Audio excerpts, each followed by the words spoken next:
Hey everyone, welcome to the show. So this morning, Joe Scarborough had a bit of a meltdown.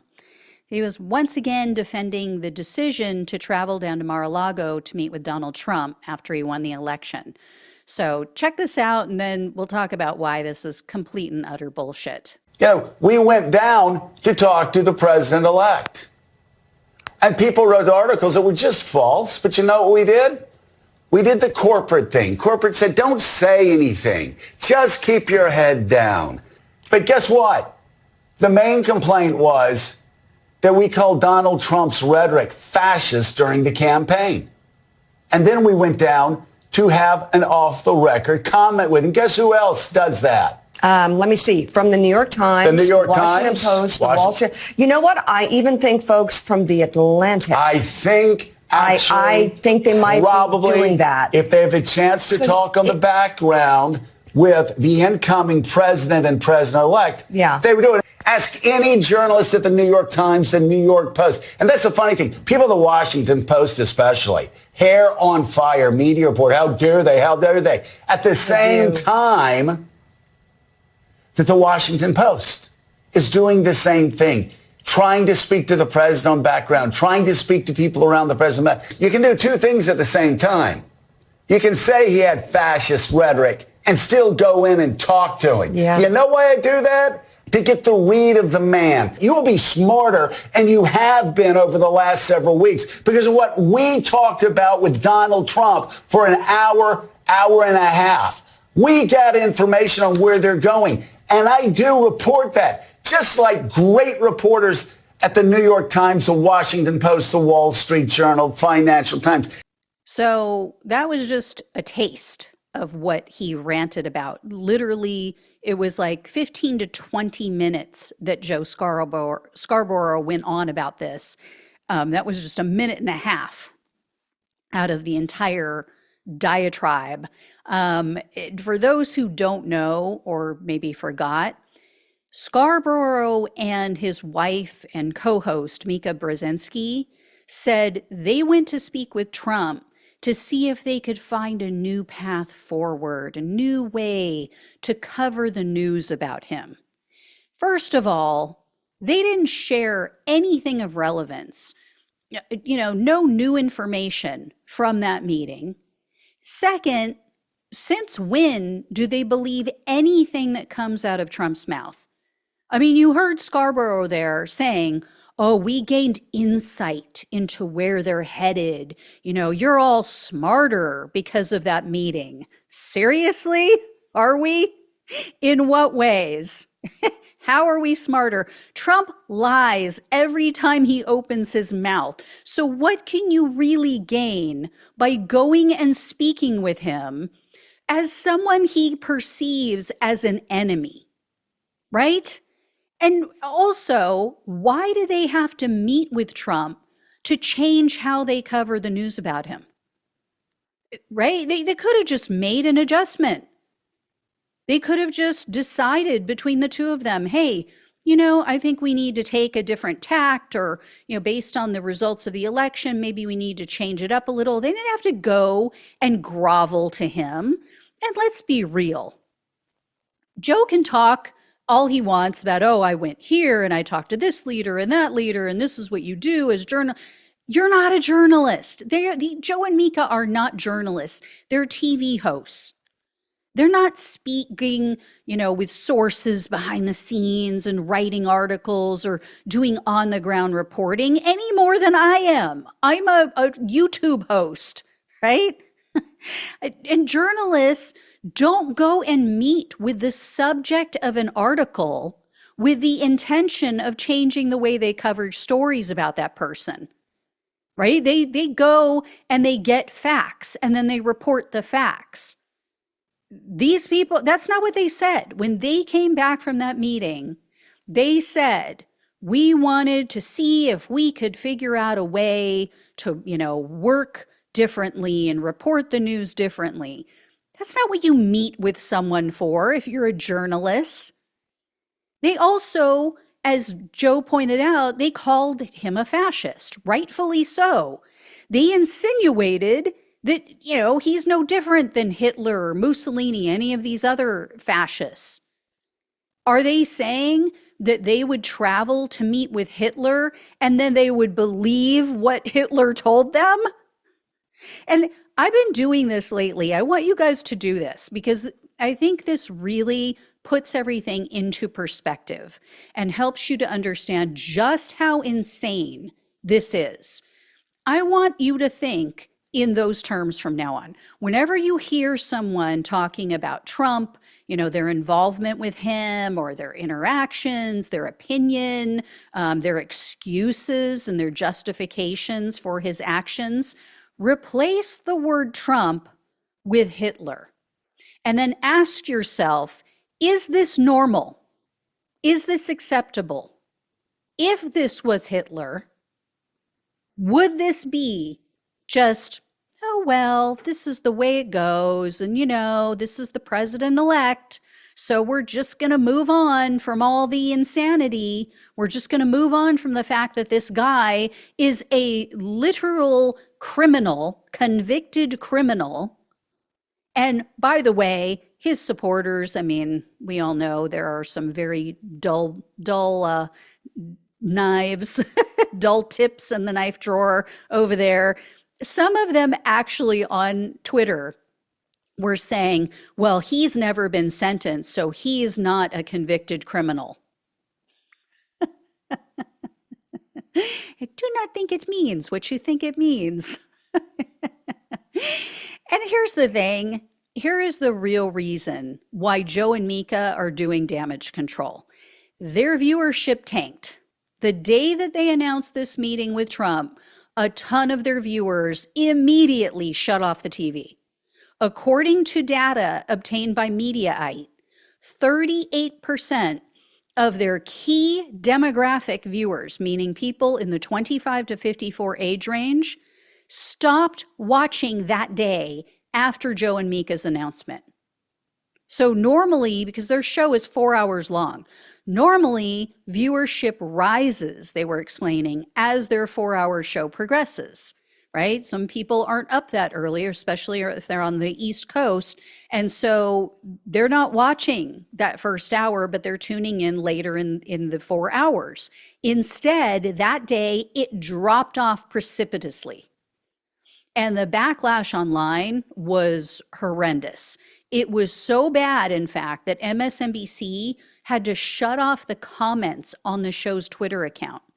And then they didn't post any videos from that show that Monday or the following day, from Tuesday of that week. Now, recent reports say Morning Joe's viewership has basically held steady since then, but cable news viewership in general is down. So it's just people have tuned out. According to TV Insider, they said MSNBC viewership dropped 47% since the election, and CNN views are down 33%. And if you just look at prime time, which is usually where they get more views, it's even worse. So 52 and 39% drop respectively. Now, who knows if this is going to continue? They're banking on once Trump gets into office, that people are going to tune back in. And, right now people are just busy with the holidays and they're disgruntled and what have you. And they just have checked out while things are still under Biden's control. But honestly, if it doesn't come back, I really think this is a good thing. Both networks, but MSNBC in particular, has led liberals down the wrong path. They bear a lot of the responsibility for Trump winning, in my opinion, in 2016 and 2024. Americans are pissed off, right? I did another segment today about the United Health Group and all that, and with their CEO being assassinated and so forth. People are pissed. This is not working anymore. The way things are going down in America, it's not working. And it is coming to a head. It is coming to a boiling point. And networks like MSNBC refuse to acknowledge that the entire system is rigged and that it needs to change. right? They'll talk about Republicans and drag them, but they will never tell you about corporate Democrats and their part in all of this as well. You know, they will not talk about corporate power over our elected officials in both parties to varying degrees. It's not as bad in the Democratic Party, but it exists 100%. It's why we're seeing what's going on in Gaza happening, right? Because of AIPAC, because of their lobbyists in the Jewish AIPAC coalition.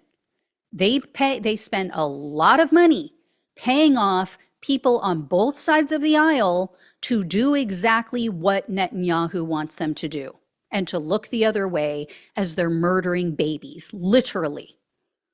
You know, they're never on MSNBC going to talk about corruption in government. They're not going to talk about the insider trading that goes on and how so many of our elected officials are uber wealthy after they get into those positions, because they're doing insider trades and because they're writing laws that benefit them and their stock portfolio. They're not going to talk about how they take bribes.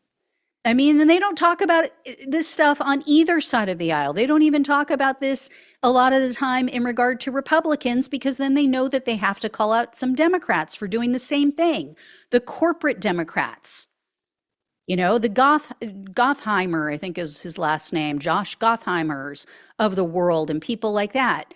You know, they are never going to talk about how sexual assaults get swept under the rug left and right, about how the wealthy, the well-connected get a pass in the courts while average Americans, especially poor Americans, are sent to jail for extended periods of time for nonviolent offenses.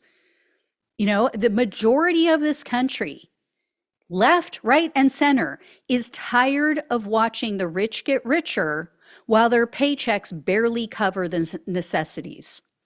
And while they can't afford even the crappy health care that we're offered here in America, let alone the copays, the deductibles, which I talked about in the other video.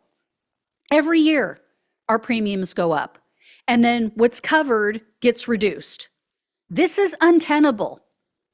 Like I said, this is coming to a boiling point.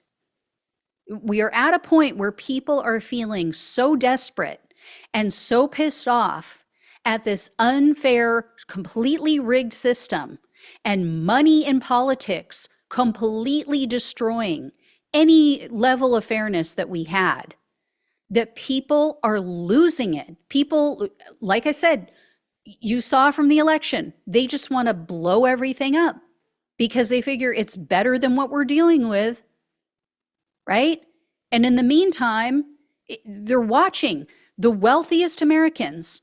They get everything on their wish list every single year because their Santa Claus is Congress. This is why we have to get money out of politics. And this is why we need to nominate and elect someone who's willing to call this shit out and do something about it. We need a president who's going to do something about it. And yes, I get Donald Trump is not that person, but he has convinced enough people in this country that he is. And MSNBC did everything in their previous immense power to tank the election of the only Democratic candidate who had the integrity and the stones to do something about this for real, which was Bernie Sanders.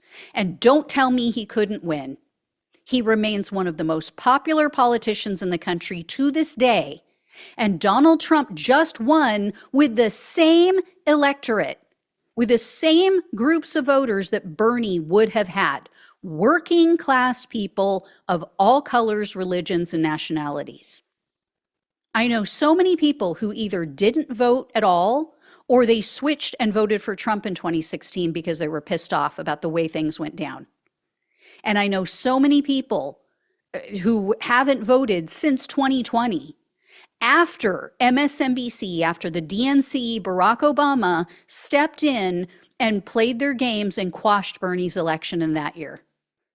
I also know so many people who fell for MSNBC's bullshit about how Bernie couldn't win, about how Biden was the only candidate who could win.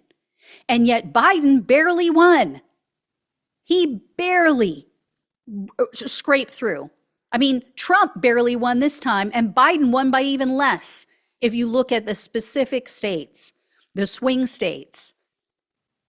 I mean, and then what happened with Kamala, right? She lost to one of the worst excuses for a human being on the planet. And you had, back in 2020, Joy Reid, Chris Matthews saying horrific things about Bernie Sanders. Joy Reid having people on doing body language. Oh, body language expert says that he's lying. Is this journalism? This is a freaking joke, right? You had Chris Matthews accusing Bernie of wanting to line up journalists and have them shot or some crazy thing like that. He said something about his brown shirts as if, he has this, Nazi followers. Bernie Sanders is a Jewish man. I mean, it's sick. It's really sick what they did.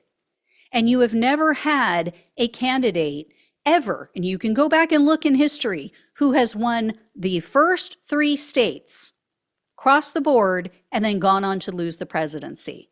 But as soon as the Democratic Party saw what was happening, and they saw how much momentum Bernie had, Barack Obama started making his phone calls. They started getting everybody else to drop out so that Bernie wouldn't win.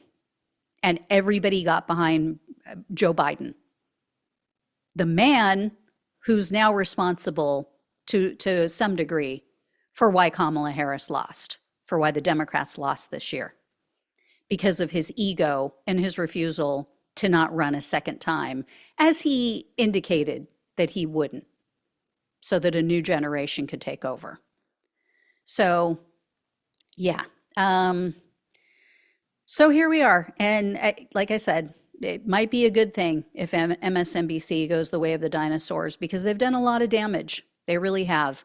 They convinced a lot of people on the left that they knew best, that they had their best interests at heart. They're the experts. They have all the answers. And what I find funny is if you watch Joe Scarborough and Mika Brzezinski long enough, Joe especially will take every position on a subject. Right before the election this year, or for months before the election, I should say, he kept saying, the Republicans just don't get it. Republicans don't understand that, abortion is the number one issue, and they just need to understand that, they're playing a game of subtraction, and politics is all about addition, and, they just need to get their act together, and they're just going to keep losing. And then as soon as Kamala lost, he completely flips, takes the opposite position, and says, well, see, the Democrats, they're just too woke. And the Democrats don't understand you can't win elections like this. And, you can't talk about transgender people all the time and blah, blah, blah. He takes every angle so that at any point in time, he can go back and say, see, roll the clip. I was right. Yeah, Joe, you were right because you took every position possible. I mean, if you're voting on red, black, odd and even, chances are you're going to win, right? I mean, come on. It's a freaking joke. And the only reason I listen to it is because I have to, because it's my job, right? To know what every person is saying, left, right, center, far left, far right. That's my job to know. But yeah, this was just